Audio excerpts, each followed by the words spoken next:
Halo semuanya, saya Emre Skula dengan NIM 230101164. Pada mata kuliah pemrograman 4, saya akan menjelaskan semua materi yang ada di pertemuan 9 sampai pertemuan 15. Oke, di pertemuan 9 modulisasi program, saya akan menjelaskan beberapa materi yaitu modules, package, variable scope, local versus global, dan special names.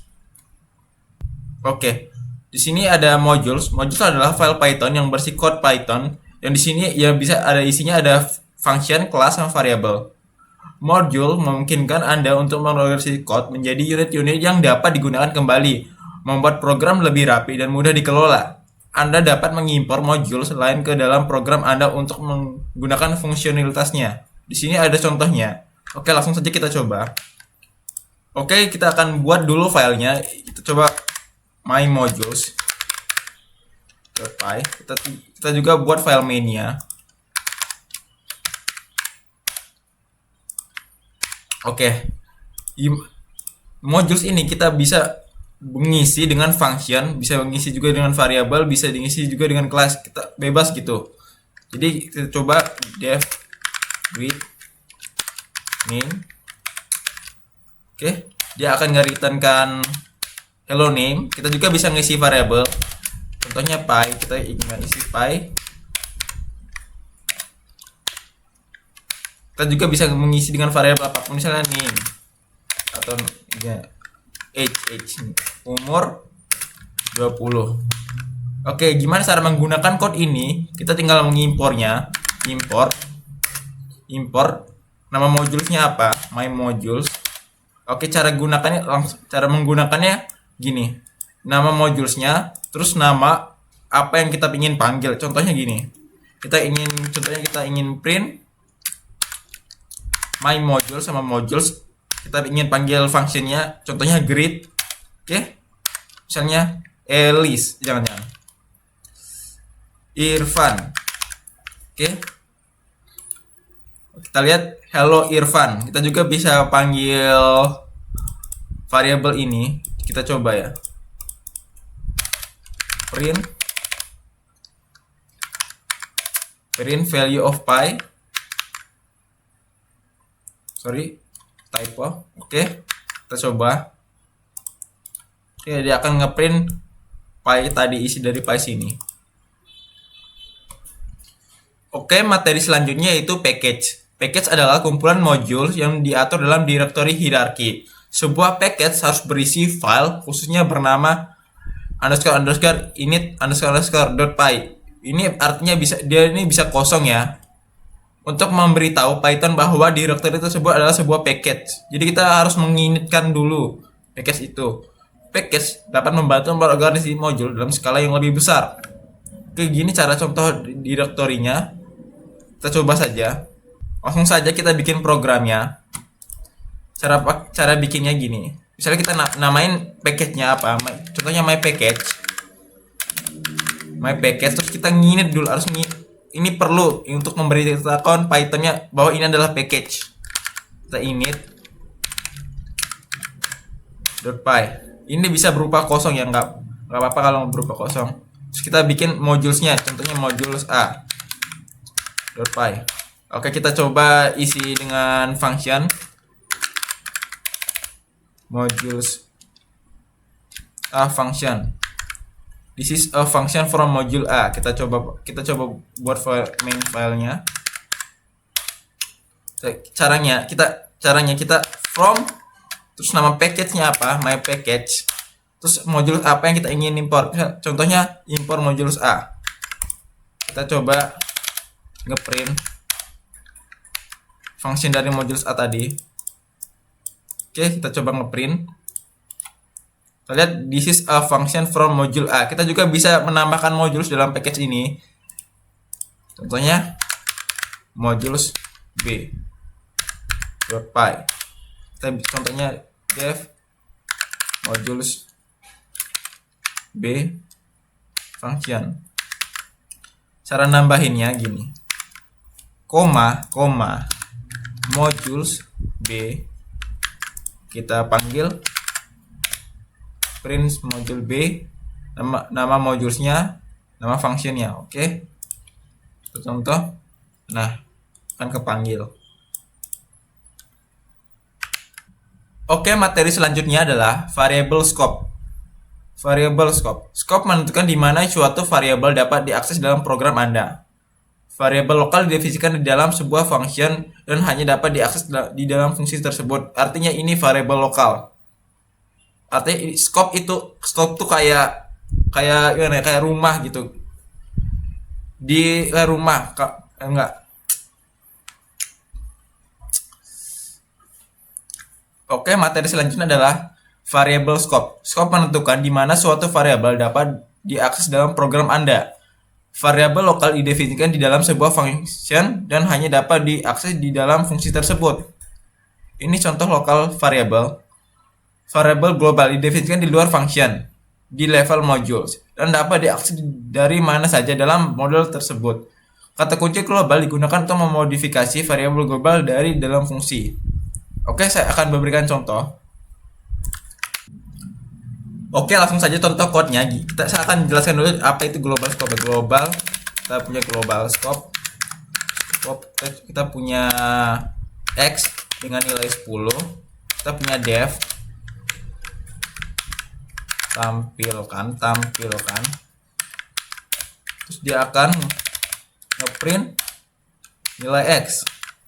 Ini artinya global scope. Ini global scope. Berarti kita bisa gunakan variabel yang ada di global scope ini ke dalam private scope atau local scope. Oke. Kita coba tampilkan. Oke, kita bisa gunakan. Kita juga bisa ngeprint dari luar juga. Print nilai X. Atau enggak, contoh gini ya. Nggak usah pakai ini.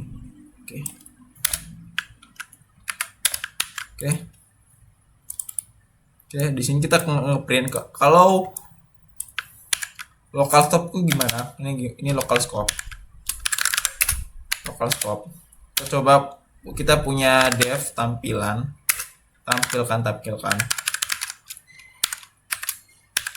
Oke. Kita punya variabel y 20, kita bisa ngeprint y. Kita coba.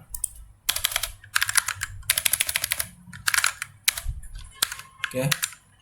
Kita bisa ngeprint dia dari ini local scope ini, tapi kita tidak bisa menggunakannya di luar atau di global gitu. Kita coba print ini nilai y. Oke, kita coba ngeprint. Dia akan error. Kita lihat. Nah, dia akan error. Is not defined. Jadi dia tidak mengenal gitu. Y ini dari mana gitu dia maksudnya. Oke, gitu saja. Oke, materi selanjutnya yaitu special names. Python memiliki beberapa nama spesial sering disebut dengan dunder method atau magic method. Karena diawali dan diakhiri dengan 2 underscore yang memiliki arti khusus dan memicu perilaku tertentu. Contohnya adalah name, underscore name, underscore init, underscore string. Underscore name sangat umum digunakan untuk menentukan apakah sebuah script sedang dijalankan secara langsung atau diimport sebagai modul. Ya, kita coba langsung ya.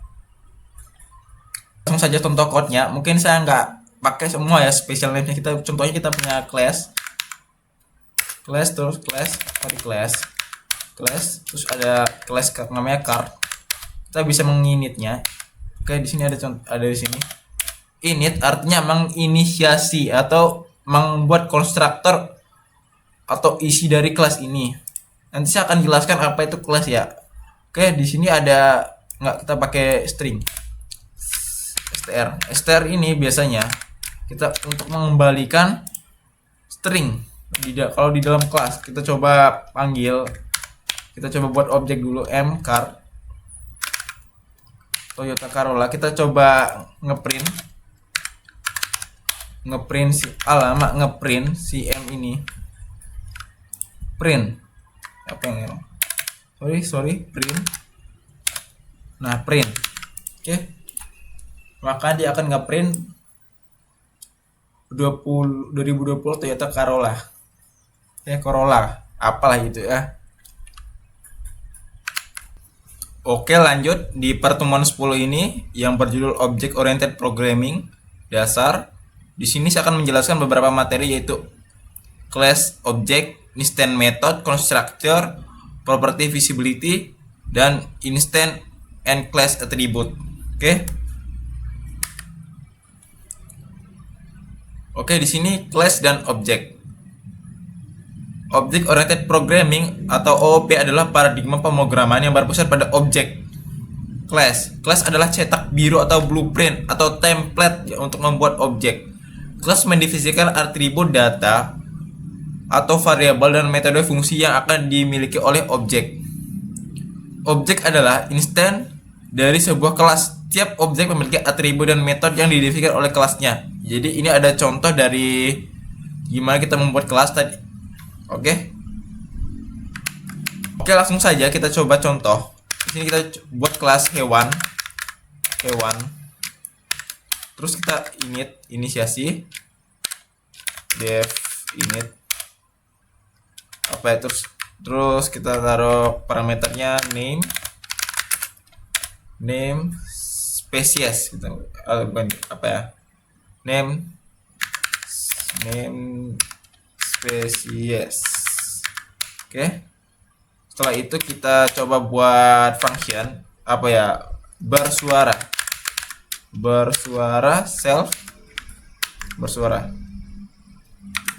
Sorry, ini typo.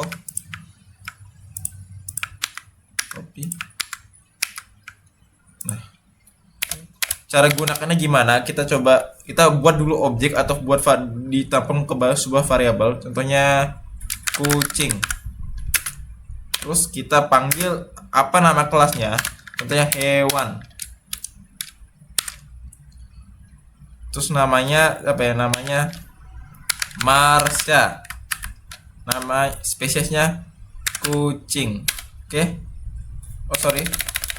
Ini string kucing. Oke, kita bisa juga panggil. Gimana cara panggilnya? Kita print nama objek dari kita tadi, kucing. Setelah itu apa yang kita mau print? Di sini ada name sama spesies. Kita coba name. Oke, kita coba print. Marsha. Contohnya kita juga bisa panggil metode ini bersuara. Kita coba print kucing bersuara. Oke. Nah, Marsha bersuara. Oke, materi selanjutnya yaitu instant method. Instant method adalah fungsi yang didefinisikan di dalam sebuah kelas dan beroperasi pada objek instant dari kelas tersebut. Instant method memiliki parameter self pertama yang secara otomatis merujuk ke instant objek yang memanggil metode tersebut. Jadi di sini ada contoh kodenya. Oke, langsung saja saya akan mencontohkan. Di sini kita misalnya contoh punya kelas mahasiswa. Oke. Mahasiswa ini punya name dan nama. Def init. Setelah itu dia punya name dan nama, name nama. Kita coba self name.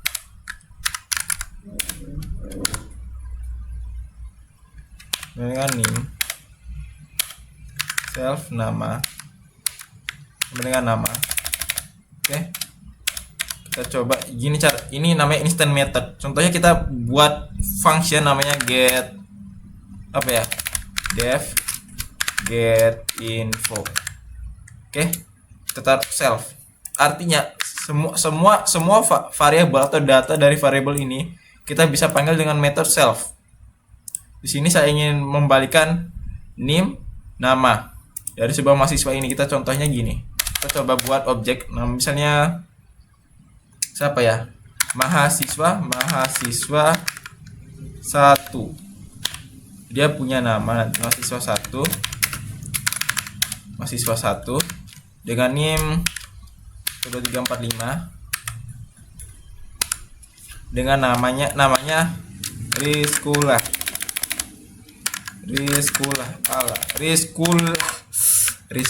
Oke, kita bisa ngeprint mahasiswa 1 get info. Oke. Jadi ini namanya instant method ya. Gimana ya? Instant mana? Instant method. Oke. Jadi semua data-data variabel yang ada di init ini bisa kita pakai dengan cara self dot apa gitu. Oke. Jadi akan panggil name nama. Materi selanjutnya itu constructor. Constructor adalah metode khusus dalam sebuah kelas yang secara otomatis dipanggil saat sebuah objek instansi dibuat. Di Python, constructor didefinisikan dengan nama metode init underscore init. Oke. Ini digunakan untuk menginisiasi atribut objek ketika objek baru dibuat. Oke, gini cara buat konstruktornya. Mungkin langsung saja kita contohkan. Contohnya kita punya class namanya buku. Kita buat init def atau konstruktor init. Di sini kita bisa taruh apa ya? Judul ya, penulis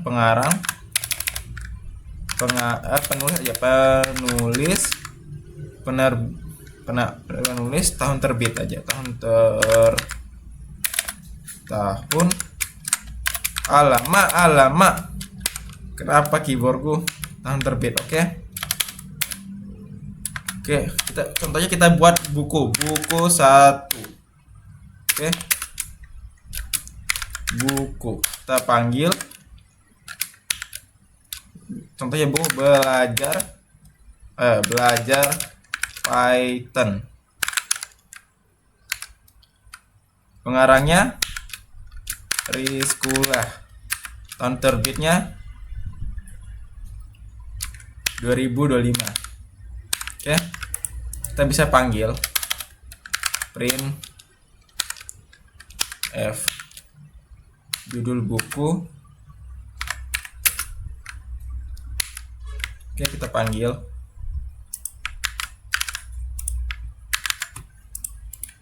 Jadi gini, bam. Jadi kita harus menginisiasi atau menaruh parameter yang ada di init ini ya. Oke, materi selanjutnya yaitu property visibility. Python tidak memiliki konsep private atau protected secara ketat seperti bahasa lain. Namun ada konversi untuk menunjukkan visibility property. Yang pertama public attribute atau metode tanpa awalan underscore. Misal ini ada nama, dapat diakses dari manapun. Public ini dapat diakses dari manapun. Ini contohnya. Terus protected, artinya ada atribut atau metode dengan satu underscore, dapat diakses dari mana. Menunjukkan bahwa ini dimaksudkan untuk menggunakan internal atau oleh subclass, tapi masih bisa diakses. Terus private, artinya atribut atau metode dengan 2 underscore. Python akan melakukan name mangling untuk membuat akses lebih sulit, tapi bukan tidak mungkin. Ini adalah konversi terkuat untuk properti internal. Kita langsung saja contohnya. Misalnya kita punya class akun bank. Setelah itu kita bikin konstruktornya.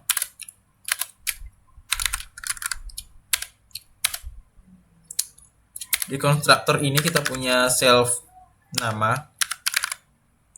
Dari nama kita belum nambah ya, nama saldo. Kita juga bisa taruh kita ini namanya public variable. Kita coba bikin yang protected biasanya apa ya, nomor rekening. Terus kita bikin yang private pin. Setelah itu gimana cara ngaksesnya? Ini kita nggak bisa ngakses ya, karena ini namanya protected. Cara ngaksesnya kita bikin function get pin. Nah, kita coba ya, kita coba akun bank. Akun bank 1. Akun bank 1. Oke. Di sini namanya Budi dengan saldo 1 juta. Kita coba print.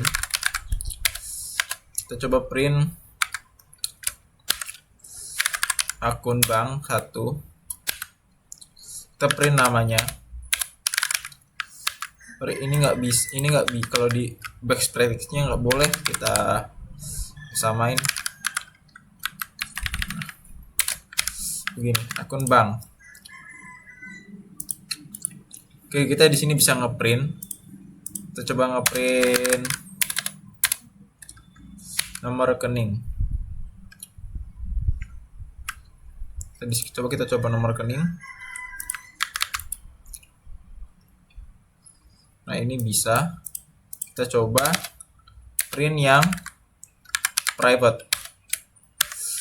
Nanti dia akan error. Kita coba dulu. Karena ini private, kita nggak bisa gunain, hanya bisa di dalam sini saja. Oke. Nah, dia error. Oke. Caranya kita buat function untuk ngambil pin ini. Seperti ini. Kita coba get pin. Kita coba. Nah, bisa. Oke, itu saja. Materi selanjutnya yaitu instant dan class attribute. Instant atribut yang dimiliki oleh setiap objek secara individual didefinisikan di dalam konstruktor init menggunakan self. Class attribute adalah atribut yang dimiliki oleh kelas itu sendiri, bukan oleh objek individual.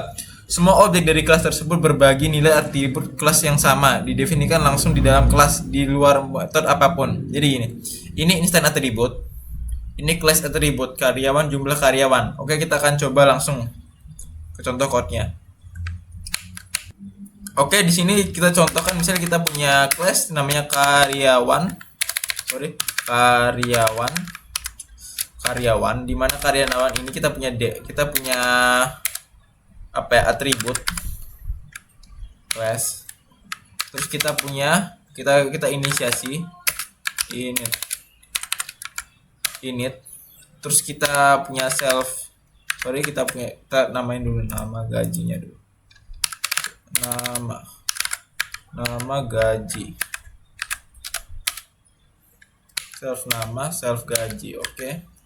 Terus ini kelas atribut ya. Jadi kita bisa setiap kok error ini gini. Jadi setiap kita buat objek baru, maka dia akan menginkremen 1. Kita contohkan. Misalnya karyawan 1 namanya Budi dengan gaji 5 juta. Karyawan 2 Siti, gajinya 6 juta. Kita coba print jumlah karyawannya. Nah, 2. Kita tambah lagi contohnya karyawan 3 Andi. Kita print. Jadi jumlahnya 3. Oke, gitu saja. Oke, materi selanjutnya yaitu OP lanjutan. Di sini saya akan menjelaskan beberapa materi yaitu class method, static method, class inheritance, abstract method, dan data class. Oke, langsung saja. Di sini ada class method. Class method adalah metode yang terkait dengan kelas itu sendiri, bukan dengan instansi objek. Ia menerima kelas sebagai argumen pertama, bukan self yang merujuk pada kelas itu sendiri. Class method didekorasi dengan add class method, sering digunakan untuk membuat faktor method yang mengembalikan instansi kelas. Oke, langsung saja kita buat class bentuk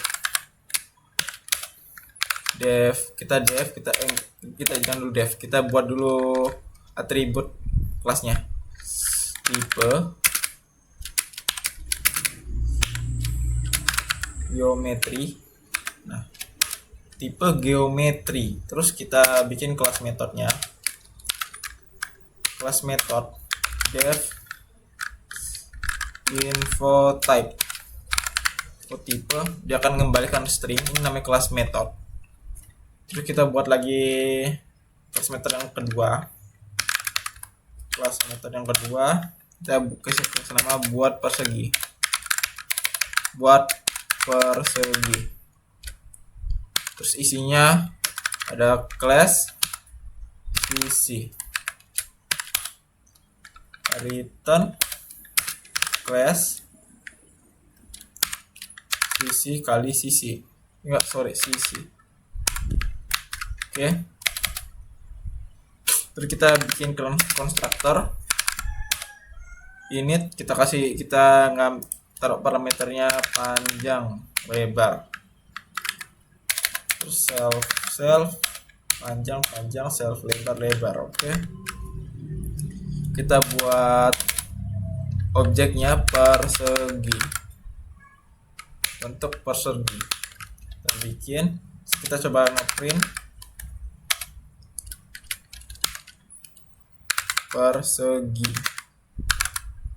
persegi panjang, terus persegi kita print juga persegi lebar, kita print juga lebarnya. Terus kita bisa juga, ini namanya kelas, kita cara manggil class method ini, print bentuk info type. Kita lihat, nah 55, karena ini 5 dia akan buat dia ini panjang lebar. Oke. Buat ini lagi geometrik. Jadi gitu cara membuat kelas method. Selanjutnya itu static method. Static method adalah metode yang terkait dengan kelas tetapi tidak memiliki akses ke self maupun kelas. Static method didekorasi dengan add static method. Mereka pada dasarnya adalah fungsi reguler yang ditempatkan di dalam kelas karena secara logis terkait dengan kelas tersebut, tetapi tidak memerlukan data spesifik instansi atau kelas. Oke, di sini ada contoh code-nya. Langsung saja kita coba. Oke, di sini contohnya kita punya kelas namanya kalkulator.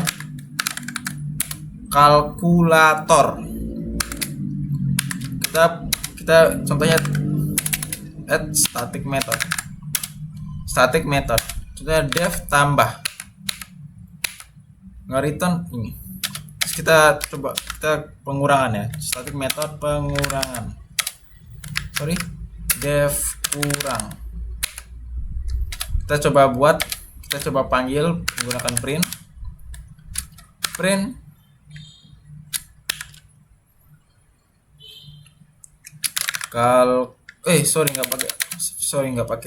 nggak pakai string kalkulator tambah. Oke, kita print 8. Kita coba ganti 10, 120. Oke, 123. Kita coba yang kurang, print kalkulator kurang.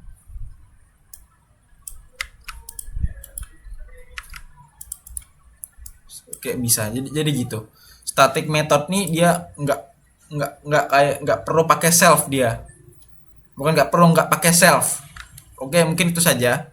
Selanjutnya yaitu inheritance. Inheritance adalah salah satu pilar OOP yang memungkinkan sebuah kelas atau subkelas atau child class untuk mewarisi atribut dan metode dari kelas lain, yaitu parent kelas atau super kelasnya. Ini mempromosikan penggunaan kembali code dan menciptakan hubungan. Contohnya di sini ada hewan, di sini dia punya kelas ini dan bersuara. Jadi semua code yang ada di hewan ini kita bisa gunakan kembali, dan kita bisa override juga tanpa mengubah code yang ada di sini. Kita contohkan saja. Misalnya kita punya contoh class hewan. Di sini kita def init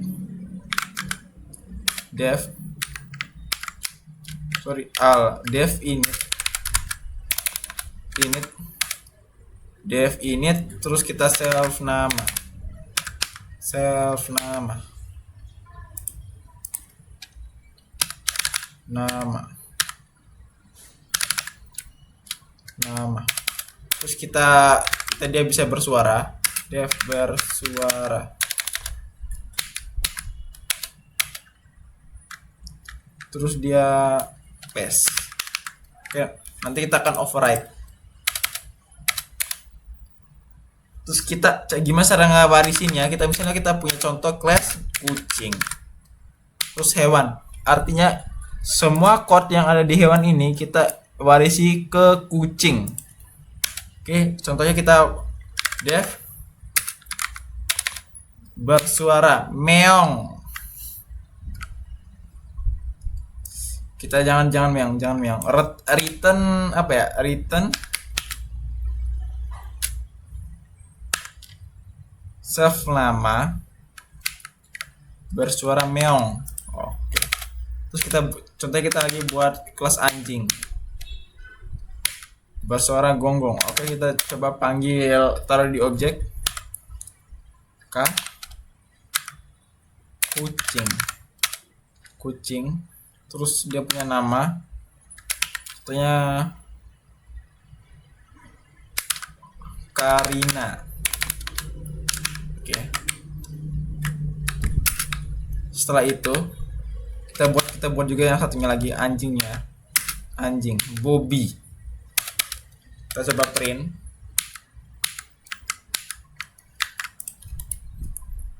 Oke, bisa. Jadi gini, semua cara inheritance itu begini, kita bikin kelasnya, terus kita di parameter ini kita taruh nama kelas yang mau kita jadiin parentnya atau super kelasnya. Langsung saja di sini abstract method adalah metode yang dideklarasi di kelas inut tetapi tidak memiliki implementasi. Badan kode kelas yang mengandung abstract method disebut abstract class.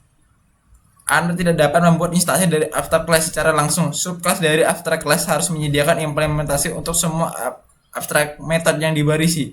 Ini memaksa superclass untuk mengikuti struktur tertentu guna modul ABC. Ini kita segini aja contohnya. Saya langsung kasih contoh langsung ya. Di sini sudah ada code ya. Jadi gini. Abstract class itu biasanya ada method paste-nya, artinya kita tuh harus mengimplementasikannya. Jadi kita nggak bisa langsung pakai kelas ini. Jadi kita harus implementasi, kita bikin kelas baru namanya lingkaran, terus kita init, terus ini hitung luas nih, kita implementasi. Oke, terus kita panggil, kita taruh di objek, terus kita panggil menggunakan print. Oke, jadi gitu contohnya. Materi selanjutnya itu data class. Data class adalah dekorasi di Python 3.7 plus yang secara otomatis menambahkan metode-metode umum seperti init, rep, dan lain-lain ke dalam kelas. Ini sangat berguna untuk membuat kelas yang utama berfungsi sebagai wadah data, mengurangi boilerplate code. Oke, kita langsung coba saja. Oke, langsung saja di sini contoh code-nya. Di sini kita tandain dulu bahwa dia ini ada data class. Data class. Sorry, kita harus nge-import dulu dari package from data class. Oke. Terus kita bikin class. Contohnya produk, kita punya produk. Nama string total. Nggak usah pakai ini dah. Kita ingin datanya doang. Oke. Terus kita taruh di sebuah objek, misalnya contoh item 1, produk name-nya laptop, price-nya segini, kuantitasnya segini, terus item kedua smartphone. Oke, kita coba print item kita coba print item 1 doang, item 1. Kita lihat apa yang dia akan ngeprint. Jadi dia akan ngeprint semua ini. Terus contoh lagi ngeprint yang kedua.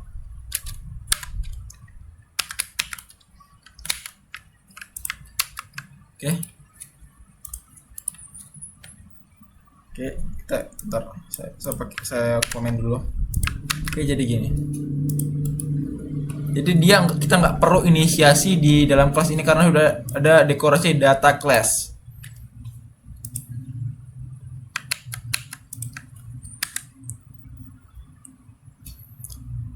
Oke, materi selanjutnya itu di pertemuan 12, teknik pemrograman lanjutan. Di sini kita akan menjelaskan non, package unpack, tuple list set dictionary, duck typing, structural typing, pattern matching.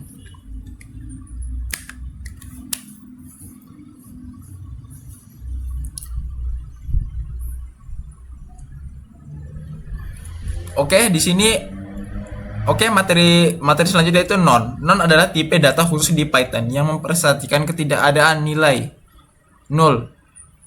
Artinya ketidakadaan beda ya.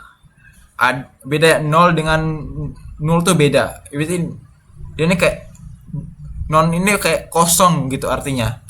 Ini sering digunakan untuk menunjukkan bahwa sebuah variabel belum diinisiasi atau bahwa sebuah fungsi tidak mengembalikan nilai apapun secara eksplisit.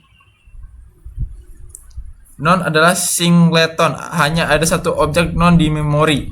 Oke. Saya kasih contoh code-nya. Oke, langsung saja contoh code-nya. Kita coba bikin kosong, variabel kosong, non. Non itu artinya ketidakadaan atau nol gitu. Kita coba ngeprint. Apakah var kosong ini is non?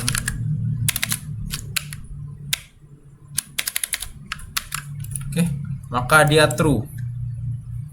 Non ini kita juga bisa lihat gimana ya, lihat type-nya, gimana apa sih? Buat ngecek type. Misalnya kita punya fungsi tanpa return. Fungsi tanpa return. Kita print fungsi tidak mengembalikan nilai. Kita coba print. Kita coba buat dulu objeknya. Kita buat dulu objeknya. Hasil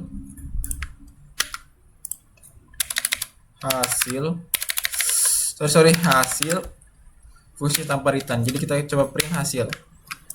Kita akan lihat. Nah, dia akan ngeprint non. Jadi non ini biasanya buat ngecek gitu apakah ada nilai dari suatu variabel atau apakah ada nilai dari suatu function. Oke, materi selanjutnya itu pack unpack. Packing adalah proses menggabungkan beberapa nilai menjadi satu koleksi, misalnya tuple atau list. Unpacking adalah proses mengekstrak nilai-nilai dari koleksi ke variabel terpisah. Ini sangat berguna untuk mengisi banyak variabel sekaligus atau menangani argumen fungsi. Jadi gini. Oke, langsung saja contoh code-nya. Kita dari tuple dulu. Tuple unpacking example. Jadi gini, kita punya koordinat. Kita simpan di tuple. Cara unpackingnya gimana? Kita taruh di variabel mana? Kita taruh nama variabelnya x dan y. X ini akan bernilai 10, y ini akan bernilai 20. Oke. Kita nama tuple-nya koordinat. Kita print. Oke, dia akan ngeprint. Terus gimana cara nge-unpacking list unpacking example. Jadi gini, misalnya kita punya data mahasiswa, kita punya list, terus di sini ada namanya Budi umur 20, mata kuliah kesukaannya misalnya contohnya matematika. Cara unpackingnya gimana? Gini cara unpackingnya. Kita di sini nama.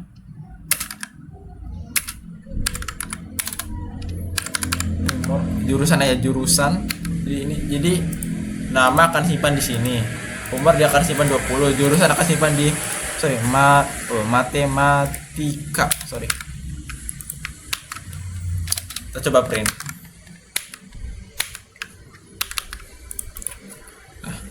Dia akan ngeprint. Nama Budi, umur 20, jurusan matematika.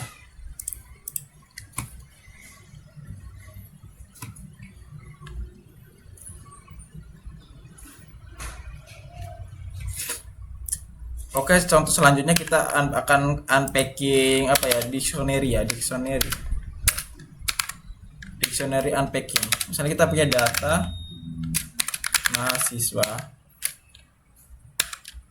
Data mahasiswa dengan nama Budi, umur 20, jurusan ya, sama caranya, tapi dia nih gimana ya?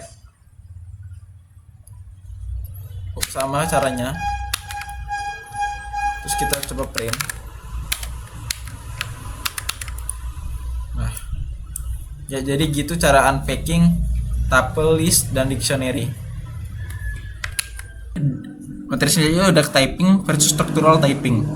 Duck typing adalah tipe objek tidak sepenting kemampuannya, metode atau atribut yang dimilikinya. Jika sebuah objek memiliki metode atau atribut yang dibutuhkan, Python akan menggunakan tanpa peduli tipe formal. Ini adalah filosofi inti Python. Jadi dia nggak peduli gitu kayak apa tipenya. Kalau structural typing itu lebih sering dijumpai di bahasa yang static type atau type hinting.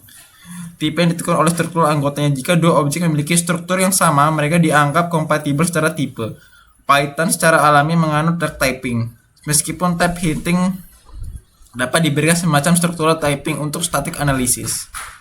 Oke, pokoknya duck typing itu dia nggak peduli apa gitu tipe-tipe atributnya. Sedangkan structural typing itu kita harus kayak di bahasa lain tuh kita harus menginisiasi dulu gitu apa gitu tipe datanya.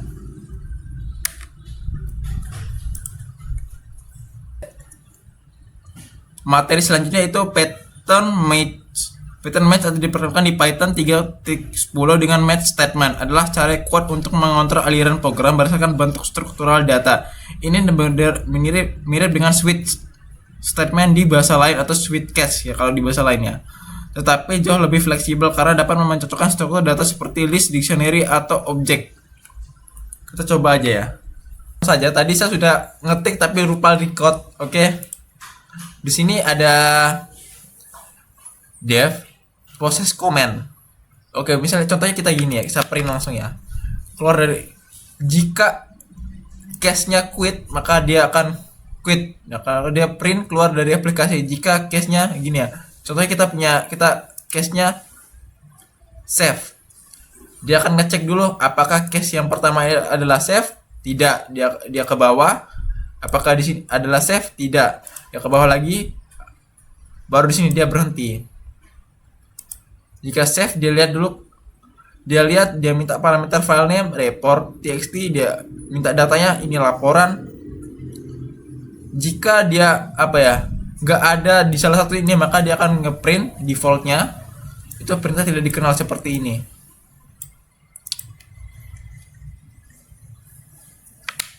Materi selanjutnya yaitu exception dan debugging. Kita akan menjelaskan error, dan exception, exception handling, try, except, else, finally, dan docstring. Materinya pertama adalah error dan exception. Error masalah serius yang menyebabkan program berhenti mendadak dan tidak dapat ditangani. Contohnya syntax error, kesalahan sintaks atau indentian error. Jadi code kita yang error. Exception peristiwa terjadi setelah mengeksekusi program yang mengganggu aliran normal instruksi. Exception dapat ditangani oleh program, memungkinkan program untuk memulih atau memberikan pesan yang lebih informatif. Contohnya zero division error, type error, dan file names error. Itunya kalau exception ini yaitu error logic. Kalau syntax error, code kita yang error. Oke, langsung saja contohnya. Ada contoh. Di sini ada contoh artinya syntax error. Di sini berarti syntax error itu code kita yang error. Di sini terus di sini ada juga contoh zero division. Artinya di Python itu kita nggak boleh pakai dibagi dengan 0 gitu. Nanti di situ akan menimbulkan error zero division. Terus ada error exception yaitu error logic. Di sini ada errornya. Kita nggak bisa jumlahin string. Itu logic error.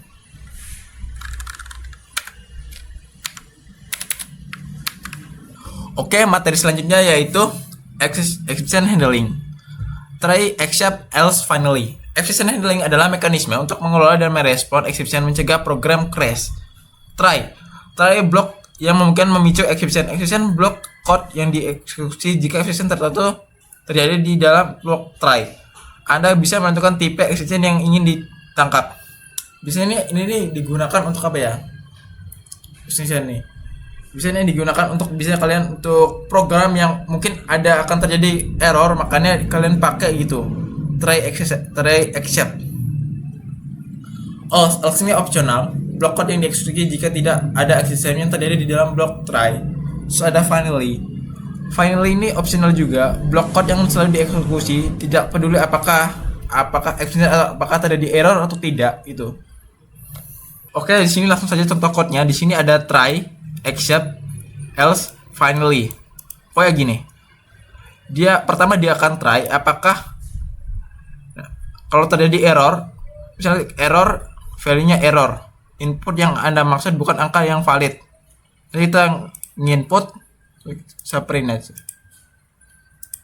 Nah, setelah kita nginput A. Nah, kelihatan nggak ya? Nggak kelihatan ya. Contoh kita nginput A. Maka value error karena dia ini harus menerima integer. Nah, bukan Anda memasukkan, lihat, input yang Anda masukkan bukan angka yang valid. Terus jadi dia akan ngecek dulu apakah ada error apa tidak. Kalau ada error dia akan mengeksekusi yang except ini. Finally ini, pokoknya apapun dia terjadi error atau tidak, maka dia akan ngeprint ini. Oke. Terus kita coba contoh lagi. Kita ngeprint. Contoh division, kita zero division error. Oke, tidak bisa dibagi dengan 0. Karena di Python itu semua angka tidak bisa dibagi dengan 0, nanti akan error. Coba kita dengan angka yang benar. Coba 10 bagi 2. Maka hasilnya akan 5. Jadi gitu. Try, except, else, finally. Oke, materi selanjutnya yaitu docstring. Docstring adalah string literal yang ditulis sebagai pernyataan pertama di dalam sebuah modul, fungsi, kelas, atau metode. Docstring digunakan untuk mendokumentasi code. Artinya dia ini untuk dokumentasi. Menjelaskan tujuan, argumen, dan nilai kembalinya. Docstring dapat diakses saat runtime menggunakan atribut _doc, dan sangat penting untuk self dokumentasi code dan alat dokumentasi otomatis. Ya, jadi begini cara dokumentasi seperti biasa lah. Kalian bisa pakai docstring ini atau pakai komen, tapi di Python sendiri dia merekomendasikan caranya begini. Pertemuan 14 dengan judul manipulasi file dan CLI. Di pertemuan 14 ini saya akan menjelaskan file input output, CLI argumen dan flags, file data format CSV, dan file data format JSON. Di materi file input output adalah proses membaca dari menulis ke file. Python menjadikan fungsi build open untuk membuka file dan metode seperti read, write, dan readliness. Untuk berinteraksi dengan konten file, penting untuk selalu menutup file setelah selesai menggunakan atau menggunakan with statement yang akan menutup secara otomatis. Jadi begini. Misalnya kita contohkan, saya punya contoh.txt text file. Jadi di sini saya ingin menulis ke file. Tentu saya ingin menulis ke file with open apa yang kita mau buka. Terus kita mau buka file ini contoh txt.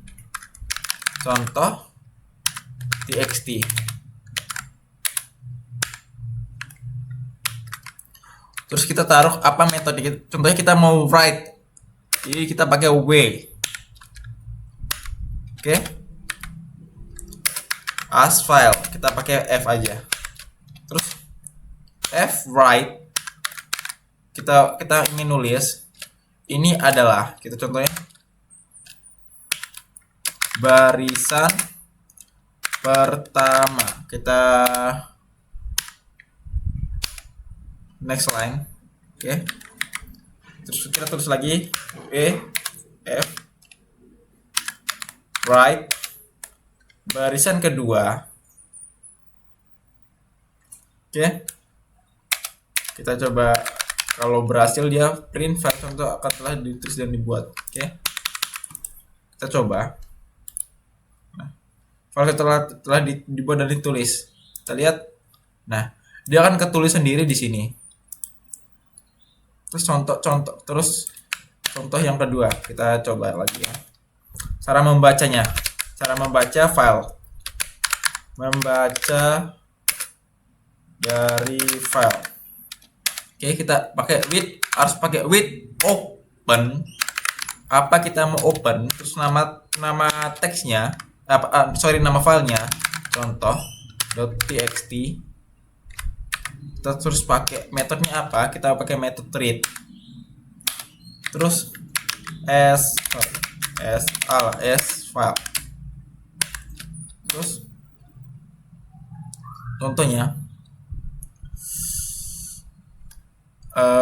untuk membaca tidak isi contoh isi sama dengan file, terus kita pakai metode read. Coba kita print ya. Sorry. Print isi file txt. Kita print ya. Print line. Nah, kita coba print. Nah, dia akan ngeprint semua isi yang ada di sini.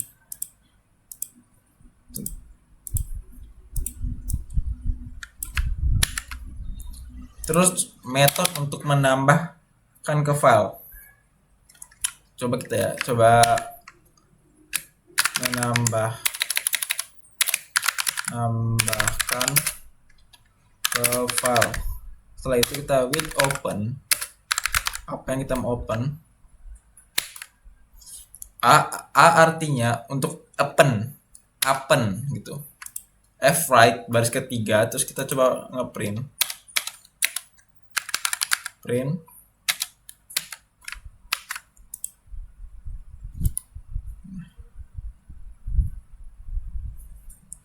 Kita lihat. Nah, baris ketiga telah kalau W ini dia membuat dan menulis. Kalau A ini dia cuma buat nambah doang, Oke, mungkin itu saja. Materi selanjutnya yaitu CLI, argumen, dan flex. CLI atau command line interface, argumen, dan flex adalah cara untuk meneruskan informasi ke script Python saat dijalankan dari baris perintah. Argumen adalah nilai yang diberikan setelah nama script. Misalnya Python myscript py value 1 value 2. Flex sering disebut option. Biasanya diawali dengan strip ya, strip atau strip 1 atau 2 strip atau 1 strip, dan dapat memiliki nilai atau tidak. Misal Python myscript.py strip verbose strip output.txt. Modul sjs argumen v dapat digunakan untuk mengakses argumen dasar, sementara modul argumen parse lebih powerful untuk mengolah argumen dan flex yang kompleks. Ini gini maksudnya ya. Contohnya kita punya my CLI underscore script.py. Kita import dulu modulnya sjs. If len sjs argumen v lebih dari 1, apakah dia ada argumen atau tidak maksudnya, maka dia akan print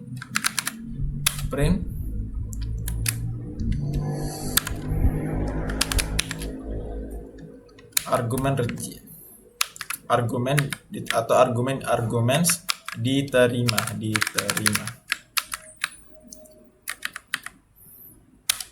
Print.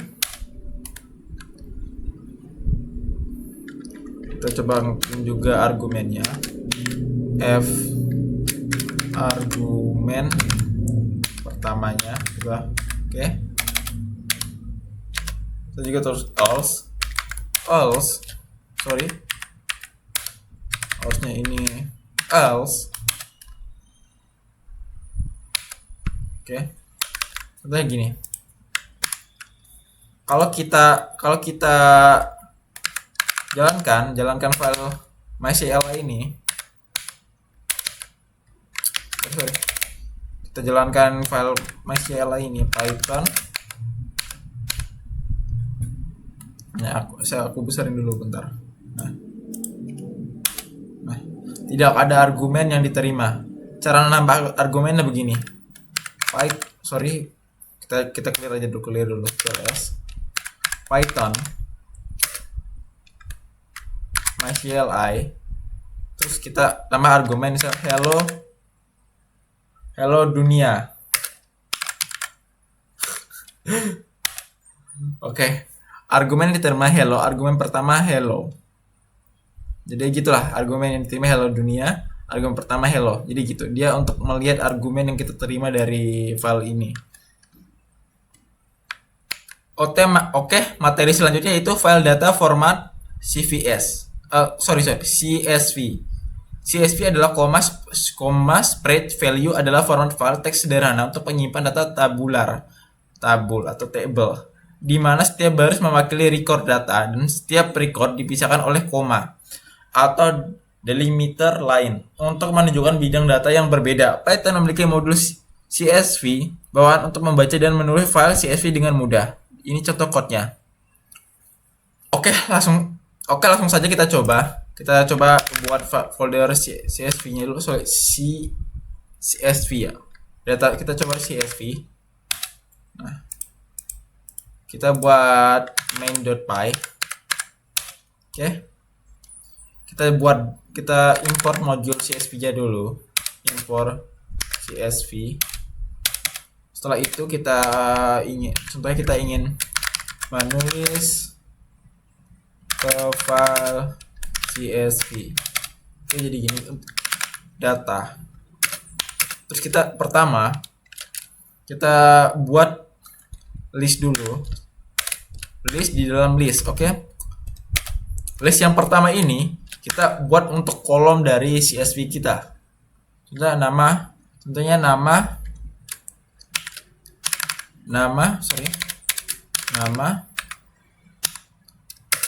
usia, umur kota. Oke, umur kota. Terus yang ini terus di bawahnya ini record pertama, record kedua. Kita coba menulis pakai metode open tadi. With open data CSV. Metode apa? Coba kita write ya. Write new line. Keyboardku sorry. Line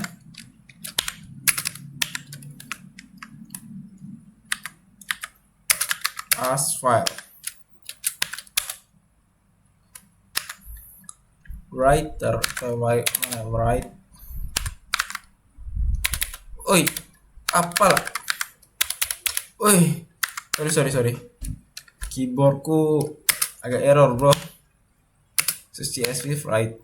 Jadi CSV modul ini nge-write file yang open, yang kita buka. Terus kita timpa pakai write ini, kita write row, artinya kita nulis di CSV ini. Terus kita coba print kalau sukses data telah ditulis ke CSV. Oke. Kita coba. data telah tertulis ke CSV. Kita buka. Nah, jadi ada. Cara membacanya gimana? Kita coba ya. Kita komen dulu. Kita cara membaca dari file CSV. Kita pakai method with open CSV. Nah, kita print. Row kita pakai foreign. Nah, aku baca semua isi dari CSV ini.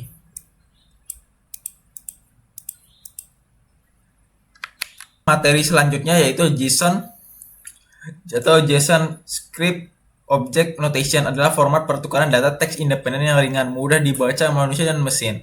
Ini sering digunakan untuk pertukaran data antara server dan klien atau untuk menyimpan data konfigurasi. JSON merepresentasikan data dalam bentuk pasangan kunci nilai seperti dictionary Python dan array seperti list Python. Python memiliki modul JSON bawaan. Oke, di sini ada contoh code-nya. Kita punya file Python. Cara mengubahnya pakai JSON dumps. Oke, terus di sini kita juga bisa menulis seperti pakai method open.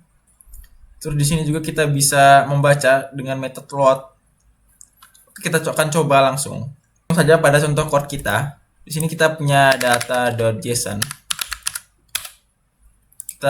Yang pertama kita harus mengimpor dulu, import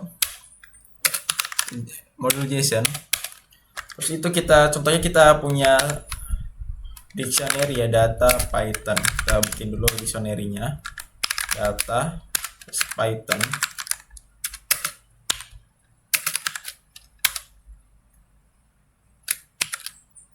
Nama.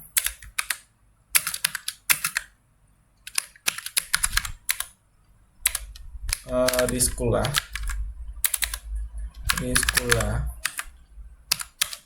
Umur 20, alamat jalan contoh, hobi membaca, bermain musik. Oke, mantap. Bermain musik ya. Terus cara pakainya gimana? Cara pakai modul gimana? Kita coba mengubah data ke format JSON. Oke, data JSON artinya data dumps. Kita mengubah dictionary ini ke dalam format JSON. Di sini ada data JSON indent itu artinya berapa baris. Kita coba print kalau berhasil. Print. Oke, kita print. Nah, ini dia berhasil ke format JSON. Kita coba menulis ke format JSON ini karena dia masih kosong. Oke, contohnya menulis ke file JSON with open data.json. kita akan terus metodenya apa? Kita ini metode write as file. Setelah itu kita pakai JSON dump.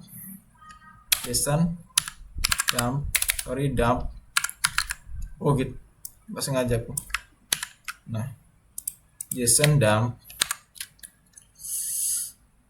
Terus data Python. Nah, indent, oke. Kalau berhasil kita print data file telah ditulis ke file JSON. Kita coba. Nah, ini berhasil. Kita lihat. Nah, ketulis ke sini. Nah, gimana cara membacanya? Kita coba membaca ya.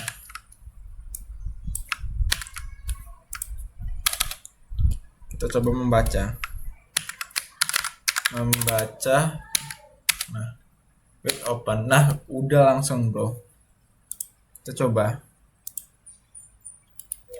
Nah, dia kebaca semua di file ini. Di pertemuan 15 ini, teknik lanjutan dan konsep tambahan. Saya akan menjelaskan date time, time zone, date time parsing dan formatting, delete object, enumeration, eval, exec, iterable, iterator generator yield.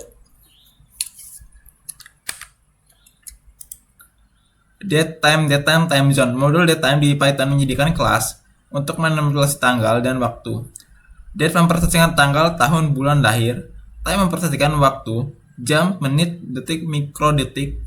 Datetime kombinasi tanggal dan waktu.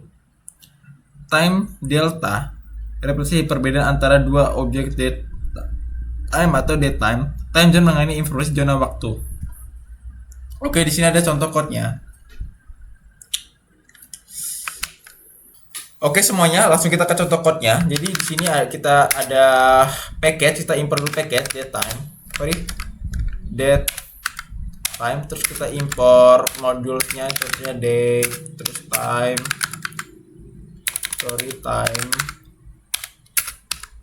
terus datetime.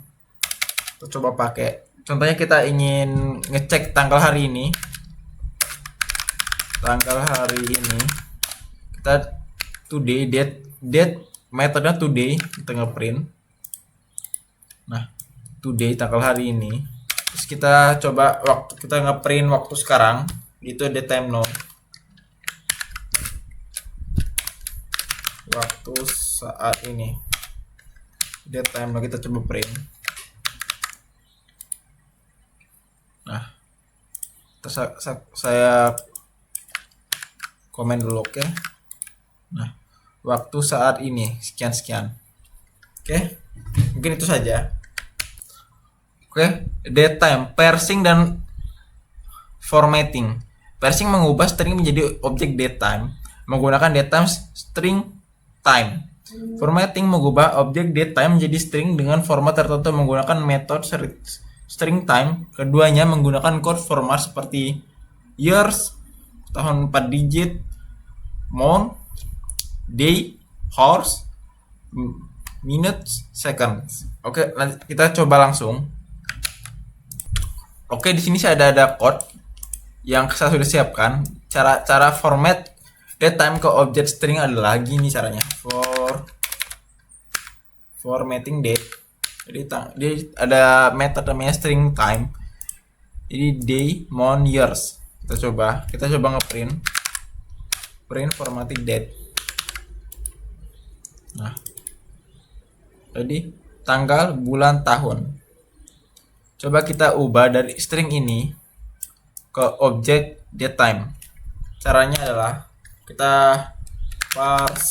simpan di parse date. Ini sudah string parse time, string format time. Jadi ini perbedaan string parse time, date string time kita tadi kita format jadi day, month, years, hours, minutes, seconds. Ini kita print, coba kita print. Oke, benar. Selanjutnya itu delete objek. Di Python Anda dapat menghapus objek atau referensi ke objek menggunakan kata kunci del. Ketika referensi tersebut ke suatu objek dihapus, Python akan secara otomatis membersihkan memori yang digunakan oleh objek tersebut melalui garbage collection. Oke, langsung saya contohnya gitu. Misalnya kita punya list, my list.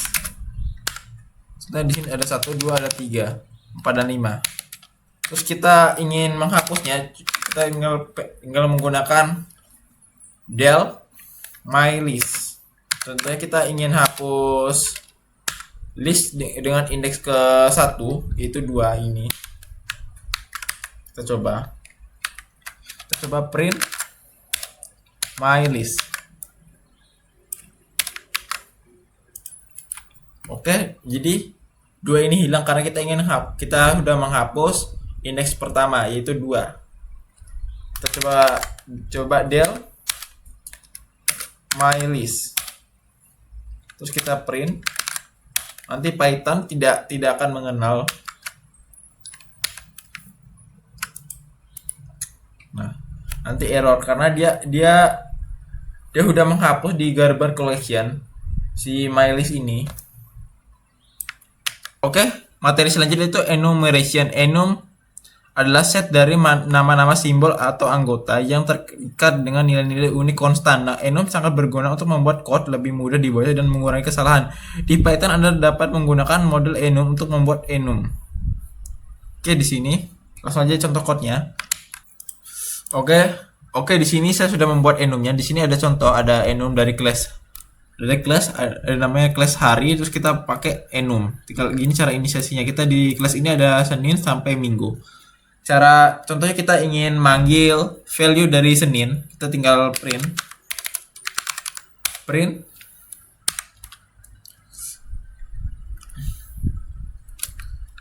hari Senin.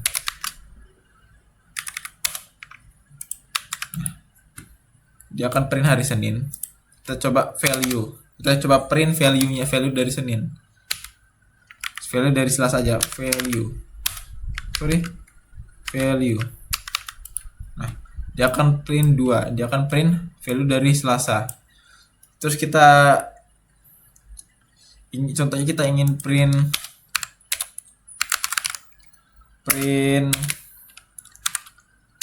hari Jumat, terus name, maka dia akan print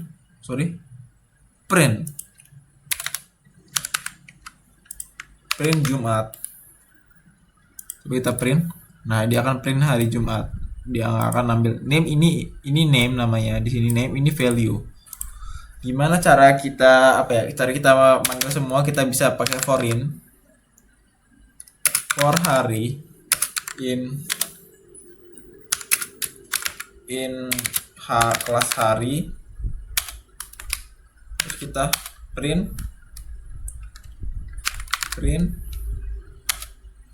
f hari sama value. Oke.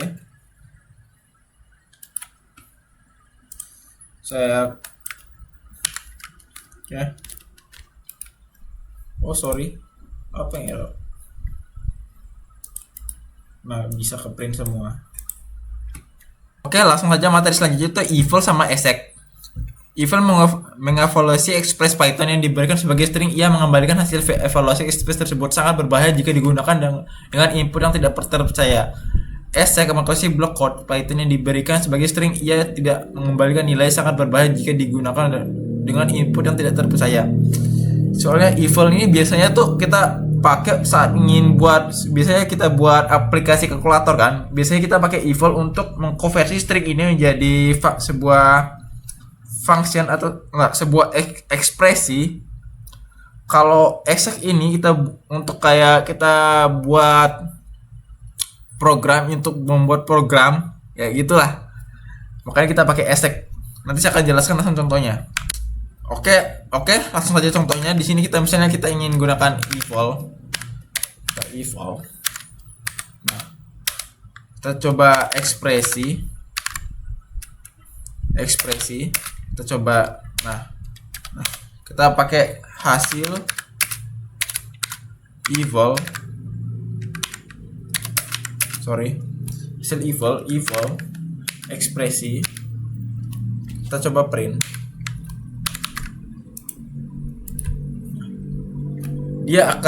String ini dia akan selesaiin gitu untuk seperti kalkulator gitu. Bisa untuk digunakan untuk di kalkulator. Terus kalau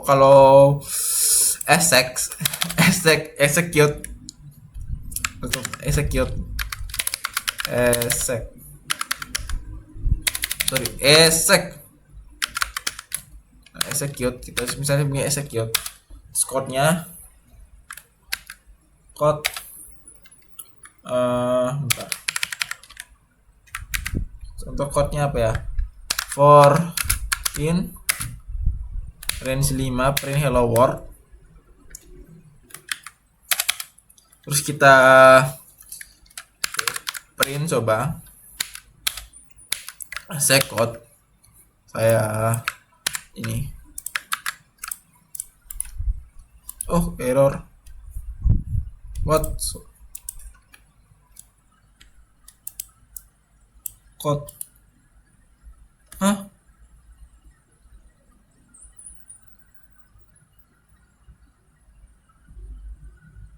Oh, sorry sorry bro, sorry sorry.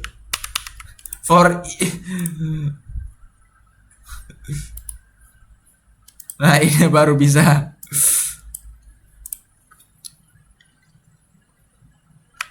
Iterable dan iterator.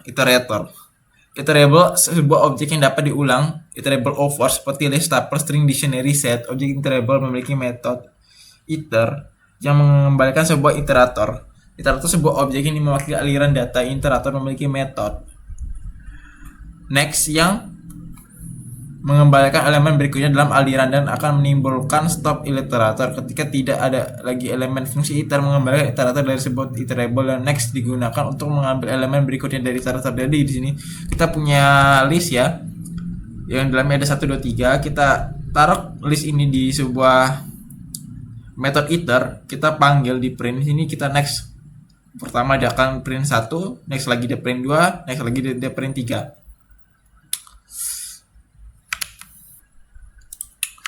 Kita oke, langsung aja contoh code-nya. Kita misalnya kita iterable dan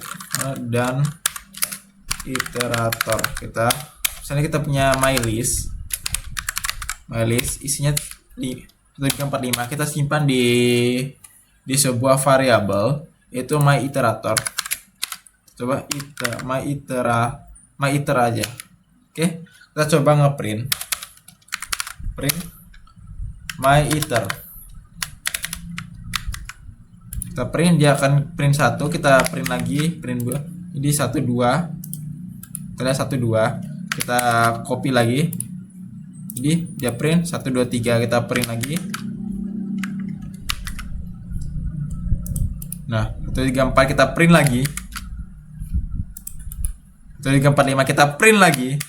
Maka dia akan error. Oke, mantap. Dari selanjutnya itu generator dan yield. Generator fungsi khusus di Python-nya mengembalikan iterator menggunakan kata kunci yield.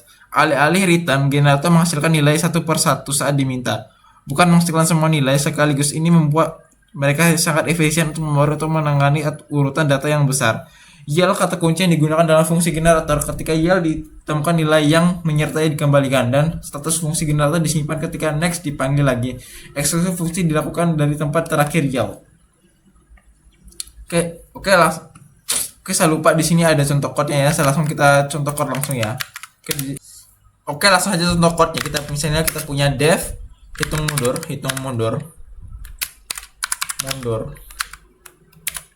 Kita punya parameternya n, terus kita print mulai hitung mundur, terus kita punya while loop selagi n lebih dari 0, kita maka print, terus kita decrement dia, terus kita kalau udah selesai kita print hitung mundur selesai, terus kita buat pokoknya dia nih selagi kita buat objek ini kita panggil terus dengan next, maka dia panggil terus yield sampai yieldnya berakhir gitu. Jadi gini, kita bikin objek generator kita bikin generator, terus hitung mundur sampai 3 aja, terus kita pakai try except. Oke, exceptnya kita paste stop interaction, terus kita print dia apa, print gen ini next gen sampai 4 kali. Nah, kita lihat, nah dia akan hitung mundur dimulai sampai selesai. Oke, mungkin itu saja presentasi dari saya. Apabila ada kekurangan mohon dimaafkan. Wabillahi taufiq wal hidayah. Wassalamualaikum warahmatullahi wabarakatuh.